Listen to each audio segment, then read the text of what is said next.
Welcome to Suman TV. నేను మీ నవీన్. ఈ video చూసే ముందు ఒక్కసారి మీ మెడ నరాలు అంటే మీ మెడ ఎదుటి వ్యక్తితో మాట్లాడేటప్పుడు ఎలా ఉందనేది ఒకసారి అబ్జర్వ్ చేయండి.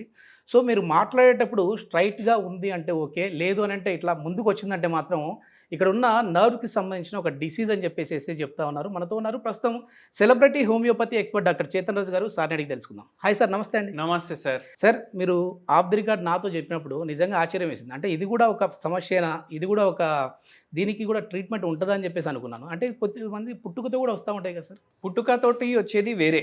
హ్మ్. హ్మ్. పుట్టుకతోటి కూడా ఒక్కొక్కసారి ప్రాబ్లమ్స్ వస్తాయి. ఓకే. కానీ ఏంది అంటే ఇప్పుడు మన చెవులున్నాయి గదా! హ్మ్. హ్మ్. మన చెవులు, మన భుజాలు ఒక్కటే లైన్‌లో ఉన్నాయా లేవా చూసుకోండి. ఓకే. ఓకే. ఇప్పుడు ఇట్లా తిరిగి చూడండి మీరు. హుహు. ఇప్పుడు నాది చెవు, మెడ యెస్. ఇది ఒకటే లైన్‌లో ఉందా లేదా? ఉంది. ఇప్పుడు కొందరికి ఇట్లా ఉంటది. యెస్. యెస్. యెస్. ఇట్లా ఉంటది. హ్మ్. హ్మ్. మళ్ళా ఇప్పుడు మీకు లెఫ్ట్ నుంచి ఎవరైనా పలకరించిర్రు అనుకోండి. హ్మ్. మీరు చూడండి లెఫ్ట్ ఎవరో పిలిచిండ్రు మీకు. ఓకే. చూసిండ్రు కదా. హ్మ్. ఇప్పుడు రైట్ నుంచి ఎవరో పిలిచిర్రు చూడండి. ఓకే.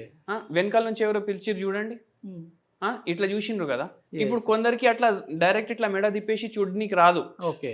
వాళ్ళు మొత్తం ఇట్లా Total body turn బాడీ చేసేస్తారు. తిరిగి చూస్తారు వాళ్ళు. Yes, yes, గమనించిండ్రా yes. మీరు? అవునవును.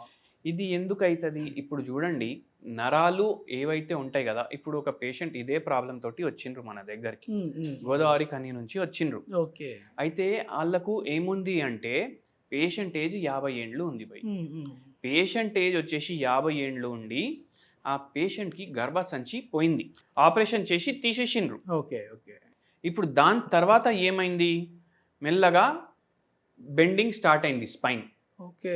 అంటే ఇది మొత్తం ఇట్లా ముంగట్టుకు వచ్చేసి ఇట్లా మొత్తం వంగిపోయింది. గర్భసంచి లేకపోయినా అట్లుంటదండి? అట్లా అవుతుంది. ఇది ఓకే, ఓకే. చాలా మందికి తెలియదు. ఓకే. ఓకే. అయితే ఇప్పుడు ఈ పేషెంట్కి సిమ్టమ్స్ ఏంది? ఈ చేతుల్లో తిమ్మిర్లు. హ్మ్. హ్మ్. మళ్ళీ ఏమంటున్నారంటే రోజుకి ఒకసారి హ్మ్. హ్మ్. రోజుకి ఒకసారి అది కూడా 3ంటికి ఓకే. 3ంటికి మధ్యాహ్నం ఎట్లా అవుతుంది అంటే మొత్తం ఇల్లు తిరుగుతుంది. హ్మ్. హ్మ్. మొత్తం ఇల్లు తిరిగి నా మీద పడుతుంది. మొత్తం తల తిరిగేసేస్తా ఉందా? తల తిరగట్లేదు, ఓకే. ఇల్లు తిరుగుతుంది. ఓహో! మొత్తం ఇదే తిరుగుతా ఆ, ఉంది. ఓకే. తల తిరిగితే డిజీనెస్, ఆ. ఇల్లు తిరిగితే okay. Vertigo. Vertigo. Yes. Yes. Yes. అట్లా ఆ. అది నా మీద పడుతుంది అన్నట్టు ఫీలింగ్ వస్తుంది. ఓకే. ఓకే. ఈ విచిత్రంగా అనిపిస్తుంది అవును, కదా వింటే, అవును. కానీ Yes, అవుతుంది yes. పేషెంట్లకు. ఆహా! అయితే ఏంటంటే గర్భసంచి తీసినాక హార్మోనల్ చేంజెస్ వస్తాయి బాడీలో. యెస్. యెస్. యెస్. దాంతో స్పైన్లో ఆస్టియోపోరోసిస్ అవ్వడం, ఆస్టియోఆర్థరైటిస్ అవ్వడం ఇటువంటివి అవుతాయి. హ్మ్. హ్మ్. మళ్ళీ ఈ పేషెంట్కి గర్భసంచి తీసి 10 ఏండ్లు అవుతుంది. ఓకే. ఓకే. అయితే ఇప్పుడు ఏమైంది? ఈ పేషెంట్లో డీజనరేటివ్ డిస్క్ డిజీజ్ వచ్చింది. ఓకే. అంటే బొక్కలు ఏవి అయితే ఉన్నాయి కదా అవి హ్మ్. చనిపోతున్నాయి తొందరగా. ఓకే. చనిపోవడం అయితే అందరు బాడీనే లోపల ప్రతి పార్ట్ చనిపోవడం వల్లనే మనం చనిపోతాం. Like osteoporosis. ఆస్టియోపోరోసిస్ అని అనుకోండి. ఓకే. మళ్ళీ ఆహా. డీజనరేషన్ అవుతుంది అక్కడ. ఓకే. అయితే ఏమవుతుంది? బొక్కలు డిజనరేట్ అయ్యి మళ్ళా బొక్కలు జరిగి మన స్పైనల్ కార్డ్ ఏదైతే మెయిన్ నరం ఉంటుంది కదా బాడీలో, హ్మ్. హ్మ్. అన్ని కాడ నరాలు ఉంటాయి. చేతులల్లా, Yes, yes, yes. కాళ్ళల్లా అన్ని కాడ యెస్. యెస్. ఉంటాయి. టోటల్. హ్మ్. మనకు టేస్ట్ కరెక్ట్గా రావడానికి కూడా నరాలు కరెక్ట్గా ఉండాలి. ఓకే. ఓకే. అయితే ఏమైంది? ఈ పేషెంట్కి మెడ నరం నుంచి అన్ని నరాలు ఇవి చాలా వరకు వస్తాయి ఓకే. బయటికి. హ్మ్. అయితే ఇవి చేతుల్లో తిమ్మిర్లు, కాళ్ళల్లో తిమ్మిర్లు, మంటలు హ్మ్. హ్మ్. ఇట్లా. మళ్ళా ఏమంటున్నారు తెలుసా మీకు? 5 నిమిషాలు నిల్చుంటే హ్మ్. 6వ నిమిషం తర్వాత నాకు బరఫ్ మీద నిల్చున్నట్టు ఉంటుంది, అబ్బో! ఆ. అంటే ఐస్ మీద నిల్చున్నట్టు ఫీలింగ్ ఉంటుంది నాకు ఓకే. ఓకే. అని అంటున్నారు. ఆహా! అయితే ఏమైంది? ఇప్పుడు ఈ పేషెంట్కి గర్భసంచి తీయడం వల్ల హ్మ్. Over a period of time అంటే మెనోపాజ్ 50 ఏండ్లకు 45 ఏండ్లకు రావాలి. అవును. దానికి వచ్చే చేంజ్లు 70 ఏండ్లకు వస్తాయి. ఈ ఓకే. పేషెంట్కి మెనోపాజ్ అయిపోయింది కదా తొందరగా. యెస్. యెస్. యెస్. అందుకే ఇట్లా ఉంగడం, ఈ హంప్ రావడం, హ్మ్. దీని మీద స్పైనల్ కార్డ్లో ఏదైతే నరం ఉంది కదా ఈ డీజనరేటివ్ డిస్క్ డిజీజ్ వల్ల అక్కడ ప్రెషర్ పడడం. ఓకే. కొద్దిమంది మాట్లాడుతున్నప్పుడు ఇట్లా, ఇట్లా, ఇట్లా, ఇట్లా వాళ్ళకి తెలియకుండానే అవును. ఆడిస్తా ఉంటారు కదా! అది కూడా అవును. ఈ ప్రాబ్లమ్‌కే వస్తదండి? లేదు, అది వేరే ప్రాబ్లమ్స్ వల్ల కూడా ఉండొచ్చు. హ్మ్. ఒక్కొక్కసారి పార్కిన్సన్స్ లో కూడా అవుతుంది. పార్కిన్సన్స్‌లో వస్తది. మళ్ళీ ఒక్కొక్కసారి షుగర్ వ్యాధి వల్ల కూడా ఇది అవుతుంది. ఓహ్! మళ్ళీ ఒక్కొక్కసారి మెడలో ప్రాబ్లం ఉంటే కూడా అవుతుంది. ఓకే. ఓకే. అండ్ దాని తర్వాత ఈ పేషెంట్కి మనం ఒక్కటే అడిగినాం, హ్మ్. మీకు గర్భసంచి తీసేయడానికి కారణం ఏముంది? ఓకే. అయితే ఫైబ్రాయిడ్ వచ్చింది సార్, తీసేసిండ్రు, బ్లీడింగ్ ఆగట్లేదు. లేదు, దానికన్నా ముందు హ్మ్. మీకు పెద్ద టెన్షన్ ఏమైనా ఉందా? ఓకే. మనం మెంటలీ కూడా పేషెంట్కి ఏమైనా పరేషాని ఉందా, యెస్, యెస్, యెస్. దాని వల్ల పేషెంట్ ఎఫెక్ట్ అవుతుందా అనేసి అడిగినాం. సైకలాజికల్‌గా కూడా ఉంటది. ఉంటది. ఇంపాక్ట్. ఓకే. ఉంటది. ఇప్పుడు చూడండి, పేషెంట్ వెయిట్ ఎక్కువ ఉంది, హ్మ్, అదొక హ్మ్. కాజిటివ్ ఫ్యాక్టర్ ఉంటుంది. ఓకే. వంశపరంగా చూసుకుంటే వీళ్ళ ఫ్యామిలీలో షుగర్ వ్యాధి ఉంది, బీపీ వ్యాధి ఉంది, జర బొక్కలది ప్రాబ్లం ఉంది కొందరికి, ఓకే. ఓకే. దానివల్ల కూడా వస్తుంది. హుహు. మళ్ళీ దాని తర్వాత నిద్ర కూడా చక్కగా లేదు పేషెంట్ది. హుహు. నాకు నిద్రే వస్తలేదు సార్, ఇది మీకు గర్భసంచి తీసే ముందు 2-3 ఏండ్ల నుంచి ఉందా లేదా అని అడిగినాం. ఓకే. Insomnia problem. అట్లెట్లా చెప్పిండ్రు సార్ అంటే, మళ్ళీ మీకు అదే టైంలో స్ట్రెస్ స్టార్ట్ అయింది, ఓకే. అదే టైంలో స్ట్రెస్ స్టార్ట్ అయ్యి మీకు ఇట్లా అయింది. ఓకే. ఓకే. అయితే ఏముండే అంటే ఏడవడం స్టార్ట్ చేసింది. హుహు. మళ్ళా చెప్పిండ్రు, మా పాప చనిపోయింది. ఓకే. మా పాప చనిపోయిన తర్వాత నాకు గర్భసంచిలో ప్రాబ్లం వచ్చింది. హుహుహు. ఇప్పుడు ఏమైనా రోగం ఉంది అంటే ఆ రోగాన్ని బాడీకి వెళ్ళి బయటికి తీయాలి.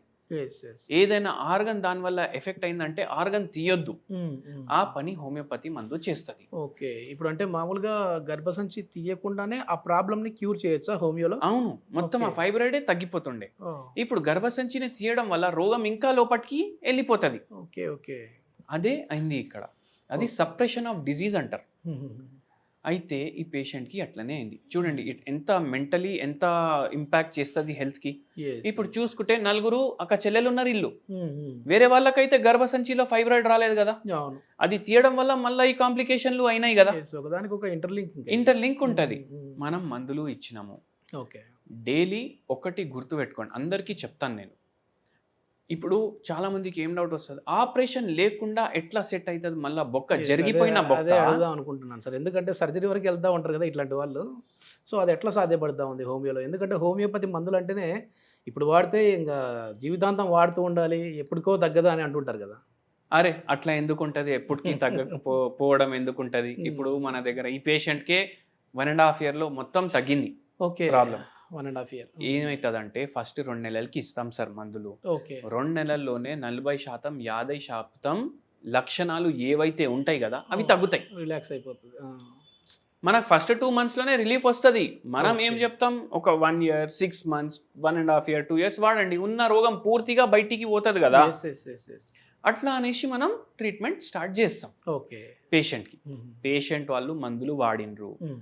సెకండ్ విజిట్‌కే మంచిగా అనిపించింది వాళ్ళకు. హ్మ్. అయితే ఇవన్నీ కారణాలు ఉంటాయి, నిద్ర లేకపోవడం, వెయిట్ ఎక్కువ ఉండుడు, యెస్, మళ్ళా యెస్, యెస్. ఏది పడితే అది తినాలి. హ్మ్. ఇప్పుడు కొందరు పేషెంట్లకు పథ్యం అనేసి అడుగుతారు, అవును. మీ మందు పైన ఏమైనా ఏమన్నా పథ్యం పథ్యం ఉందా. ఇది వేసుకుంటూ వేరేది ఏదన్నా తినొచ్చా? తినకూడదా? అయితే మనం ఒకటే చెప్తాం, మీ రోగానికి సంబంధించి ఏమైనా పథ్యం ఉంది అంటే మేము చెప్తాం. హ్మ్, హ్మ్. మందుల పైన ఎటువంటి పథ్యం లేదు. ఓకే. ఓకే. కొందరు పేషెంట్, అరే నేను రోజు స్వీట్ తింటా, నాకు కంపల్సరీ కావాలి అది ఇది అంటే మనం ఏం చెప్తాం, అవ్వ బువ్వ 2 కావాలి అంటే రావు, ఓకే. ఏదో ఒకటి వదులుకోవాలి. యెస్, యెస్, అవునా యెస్. కాదా? అవునవును. అట్లా చేసి పేషెంట్ చక్కగా మాట వింటే హ్మ్, హ్మ్. రోగాలు మంచిగా అవుతాయి. ఓకే. ఓకే. చేతన్ రాజు గారంటేనే ఒక హోమ్ రెమెడీ ఉంటది. అంటే ఈ నర్వ్ అనేది వీక్‌నెస్ అవ్వకుండా స్టిఫెన్‌గా ఉండడానికి ఎట్లాంటి హోమ్ రెమెడీస్ ఉన్నాయి? ఒక సింపుల్ హోమ్ రెమెడీ చెప్తాను మీకు నేను. హ్మ్, హ్మ్. ఆ హోమ్ రెమెడీ ఏందంటే సినమన్ పౌడర్. Cinnamon powder. అంటే పేరు ఎంత మంచిగా ఉంది, సినమన్ హ్మ్. పౌడర్. దాల్చిని చెక్క పౌడర్ అది. ఓహ్! ఓకే. ఇంగ్లీష్ ఆ! పేర్లు చెప్తే జనాలు అరే ఏమో ఏదో ఉంటది, చెప్తా ఇది ఉన్నారు. ఇది మాకు మస్తుంది, దొరుకుతదో లేదో మనకు అంటారేమో. దొరుకుతది, తీసుకుంటే మంచిగా ఉంటుంది అని. ఆ! అట్లా కాదు, ఇంగ్లీష్ పేర్లు జర మనకు చెవులకు మంచిగా అనిపిస్తాయి. సౌండింగ్ నీట్‌గా అయితే వినపడుతది. సినమన్ పౌడర్ తీసుకోండి. హ్మ్, హ్మ్. ఇది 1 పించ్, ఓకే. అంటే ఒక చిటికెడు. చిటికెడు వేసుకోండి గోరువెచ్చని నీళ్ళలో. హ్మ్, హ్మ్. దీంట్లో మీరు ఏం చేయండి అంటే, ధనియా గింజలు ఉంటాయి కదా, ఓకే. Half spoon okay. దంచుకొని వేసుకోండి. ఓకే. ఓకే. గోరువెచ్చని నీళ్ళుంది, హ్మ్. మిక్స్ చేసుకోండి, ఓకే. తాగండి రోజు. హ్మ్, హ్మ్. మీకు ఇప్పుడు దీంట్లో యాంటీ ఆక్సిడెంట్ ప్రాపర్టీలు ఉండడం వల్ల హ్మ్. ఇప్పుడు ఎలక్ట్రికల్ ఇంపల్స్ పాస్ అవుతుంది నరాల్లో. ఓకే. ఎలక్ట్రికల్ ఇంపల్స్, ఆహా! కరెంటే పాస్ అవుతుంది. మన ఓకే. బాడీ నడిచేది కరెంట్ పైననే. హ్మ్, హ్మ్, హ్మ్. ఆ ఇంపల్స్ పాస్ అయ్యి ఎలక్ట్రిసిటీ కరెక్ట్గా జనరేట్ అవుతుంది, మొత్తం పోతుంది అంటే బాడీ కరెక్ట్గా నడుస్తుంది. ఓకే. ఓకే. ఇది దీంతో జర రిలీఫ్ ఉంటుంది మనకు. Yes, yes, yes, yes. మళ్ళీ దాని తర్వాత మీరేం చేయండి అంటే, కరెక్ట్గా ఒకటి గుర్తుపెట్టుకోండి, మీకు నరాల ప్రాబ్లం ఉంది ఎవరికన్నా అంటే హ్మ్. ఒకటి గుర్తుపెట్టుకోండి, మెడ, వీపు, నడుము హ్మ్. ఒక స్ట్రేట్ లైన్లో ఉండాలి. ఓకే. ఇప్పుడు మనం ఏం చేస్తాం, ఇప్పుడు నేనే వీడియో మాట్లాడుతున్నా, ఎస్ స్టార్టింగ్ లో ఇట్లా మంచిగా కూర్చొని మాట్లాడతా, ఒక 15 నిమిషాలు 20 నిమిషాలు అయితే ఇట్లా అయినా అయిపోతా, లేదంటే ఇట్లా అయినా అయిపోతా, మళ్ళా బోర్ కొట్టడం నాకే స్టార్ట్ అయింది అనుకోండి, ఒక గంట తర్వాత మాట్లాడు ఇట్లా అయిపోతా. ఇప్పుడు ఏమైపోతుంది, వంకరగా అవుతుంది కదా స్పైన్. అట్లా వంకరగా కూర్చునే పొజిషన్ బట్టి కూడా మారిపోతా ఉంటది. పోస్చరల్ డిసీజెస్ కూడా ఉంటాయి. దాంట్లో స్పాండిలోసిస్ చాలా ఫేమస్.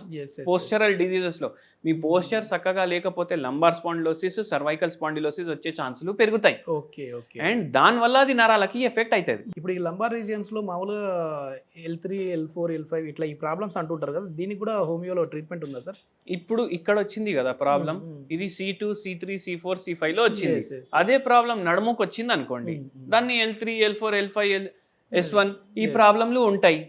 గదే ప్రాబ్లం ఇక్కడ వచ్చే ప్రాబ్లం ఇక్కడ వస్తుంది, ఇక్కడ తగ్గితే ఇక్కడ తగ్గదా, తగ్గుతుంది కదా. మొత్తానికి సర్జరీ వరకు వెళ్ళాల్సిన పని లేకుండా హోమియోపతిలో ది బెస్ట్ మెడిసిన్స్ ఉన్నాయంటారు. సర్జరీ లేకుండా మీకు ట్రీట్మెంట్ కావాలి అంటే అది హోమియోపతి మెడిసిన్. Okay okay. మీరు చూడండి, ఏ వైద్యమైనా చూడండి దాంట్లో సర్జరీ ఉంటుంది, హోమియోపతి వైద్యంలో సర్జరీ ఉండదు. మొత్తం మీద ఈ సమస్యతో ఎవరైనా బాధపడే వాళ్ళు ఉంటే ఈ వీడియో చూసి చేతన్ రాజు గారికి కాల్ చేశారంటే కన్సల్టేషన్ ఫీ లేకుండానే మీకు ట్రీట్ చేసే విధంగా, అంటే ఆ ట్రీట్మెంట్ విధానం ఏ విధంగా ఉంటుంది అనేది అయితే ఎక్స్ప్లెయిన్ చేసే విధంగా ఉంటుంది. Thank you sir. Thank you.